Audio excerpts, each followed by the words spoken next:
बिस्मिल्लाहिर्रहमानिर्रहीम। आज भी अल्लाह के फजल व करम से जो हमारी बहैसियत ग्रैंड डेमोक्रेटिक अलायंस जो हमारे इत्तेहादियों से कमिटमेंट थी, आज वक्त ने साबित किया है कि हम सुरखरू साबित हुए हैं, साबित कदम रहे हैं। अल्हम्दुलिल्लाह हमारे ही सपोर्ट से इजाफी सीटें टेक्नोक्रेट की और लेडीज़ की वो सिंध असम्बली के अपोजिशन इत्तेहाद ने उधर फतेह हासिल की। अब बदकिस्मती से जो हमारी जनरल असम्बली सीट पे हुआ, उस हवाले से हम मुतालबा करते हैं वज़ीर आज़म पाकिस्तान को, सारे इदारे आपके मातहत हैं, गवर्नर हाउस भी आपके मातहत है, आप इस पर मुकम्मल एक इंक्वायरी करवाएं।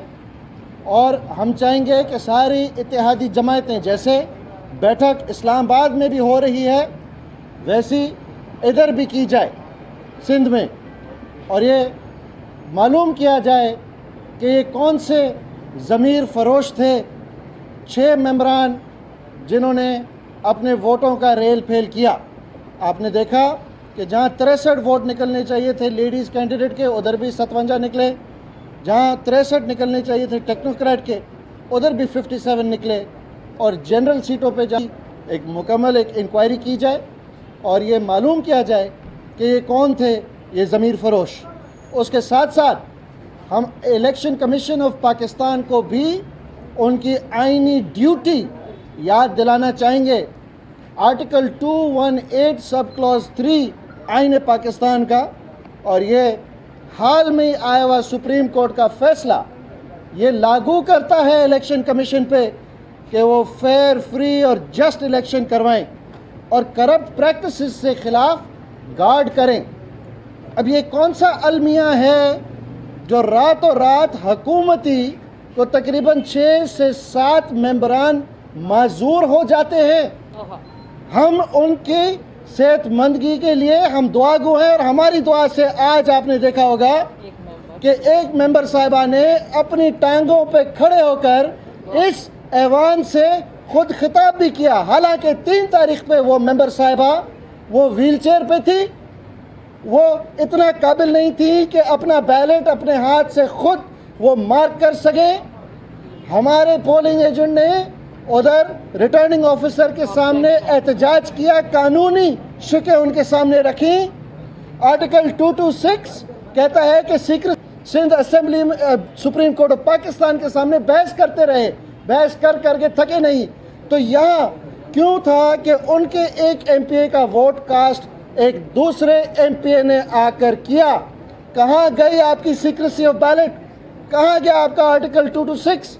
कहाँ गया आर्टिकल 218? मैं इलेक्शन कमीशन से पूछना चाहता हूँ, क्यों आपके जब 6-7 अफराद इलेक्शन कमीशन के मौजूद थे पोलिंग स्टेशन के अंदर, असेंबली हॉल के अंदर, आप में से हमने दरख्वास्त की कि आप अपना अमला कोई एक फ़र्द भेज दें जो इन मेंबर्स के बिहाफ पे बैलेट मार्क कर दें। आपने जवाब दिया और उसी पार्टी को छोड़ दिया कि वो अपने हिसाब से दूसरे मेंबर के थ्रू वो बैलेट मार्क किया जाए।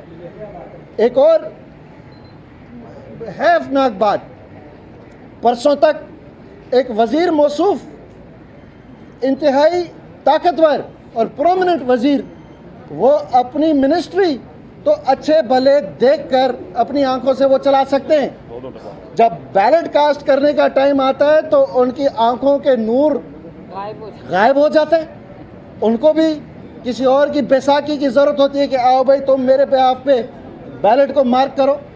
इसके अलावा कई हमारे तहफ़्फ़ुज़ात हैं, और बड़ा क्लियरली हम कल भी पीर सदरुद्दीन शाह राशिदी साहब के घर पे हमारी बहैसियत GDA मीटिंग हुई है, और एतराज़ात हैं हमारे on the manner in which this election has been conducted.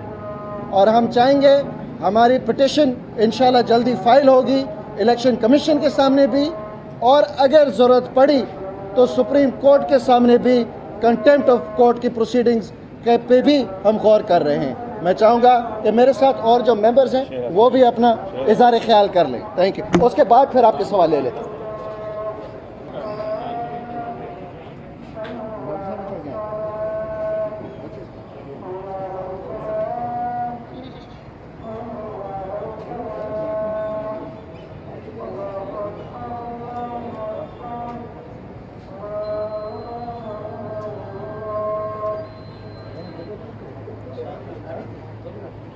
देखें, मुख्तसर सी चंद बातें जो रह गई।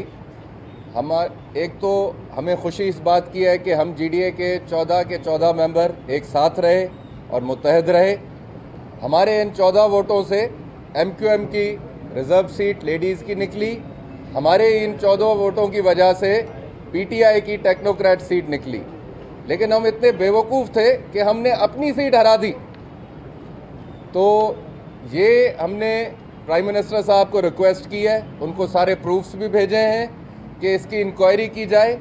जो उनके साथ इस्लामाबाद में हुआ है, नेशनल असेंबली में हुआ है, उससे मिलती जुलती ही सूरत हाल यहाँ सिंध में भी हुई है। तो हमारी रिक्वेस्ट है प्राइम मिनिस्टर साहब से, जो कि आज 3:30 बजे वहाँ मीटिंग भी है, हमारे जो MNAs हैं वहाँ पे होंगे और वो इस पॉइंट को रेज़ करेंगे कि सबसे पहले जो आपके अंदर काली भेड़ें मौजूद हैं उनका सफाया करें, उनको हटाएं, ताकि फिर आप आगे प्रोग्रेस कर पाएंगे। जब तक आपका अपना घर सीधा नहीं होगा, आप अपने मोहल्ले को, अपने मुल्क को सीधा नहीं कर सकते। तो ये दरख्वास्त है हमारी प्राइम मिनिस्टर साहब से कि इसको देखा जाए।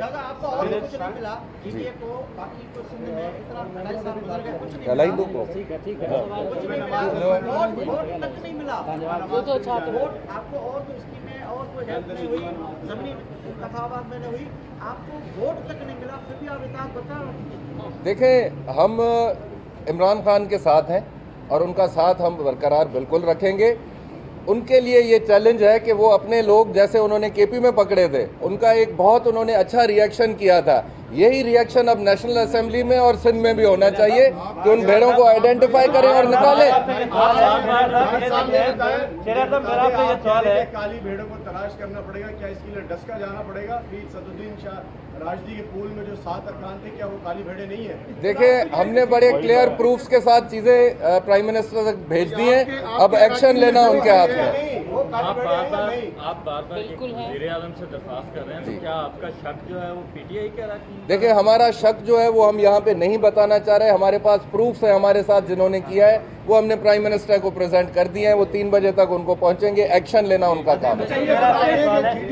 आप ये बता दीजिएगा, पाकिस्तान तहरीक-ए-इंसाफ ने आपको 7 वोट देने से 14 आपके MPs थे, आपके GDA के अराकीन बिके या PTI के 6 वोट आपको नहीं पड़े? वाज़ेह कर दें, आप खुद बिके हैं या PTI वाले बिके हैं? ये आम आऊँ ये ना बताएं, सीधी बात करें।